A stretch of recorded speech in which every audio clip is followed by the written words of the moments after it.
Күннің аптап ыстығында қызылордалықтар жедел жәрдем көмегіне көп жүгінуде. Басым көпшілігі ыстық күннің адам иммунитетін әлсір етуіне байланысты. Bir күннің өзінде шамамен 2000-ға жуық шақырту түскен. Бұл өтіп жатқан циклон ыстықтық өңір халқына ерекше әсер етуде. Шақыртулардың басым бағыты жасы келген қарт қариялардан және жүрек аурулары бар тұрғындардан келіп түсуде. Мұнымен қоса қант ауруына шалдыққан азаматтар да көп жүгінуде. Ауру тұрмақ сау адамның өзі мына аптап ыстықтан бас айналуда. Сондықтан дәрігерлер барынша күн сәулесіне шықпауларыңызды және барынша көлеңке жерлермен жүрулеріңізді сұрайды. Серуенге тек кешкілік күн райы қайтқан сәтте ғана шығуға кеңес береді. Өткен кезеңмен салыстырып отырып, былтырғымен салыстырғанда бізде именно маусым айы, июнь айының аяғында көтерілді.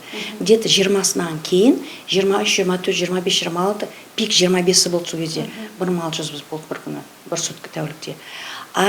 Биыл именно шілдеге басына кепті. 7, 8, 9, сосын шамалы түсті де, қазір көріп тұрсыздар осы 23, 24, 25 көтеріліп тұр.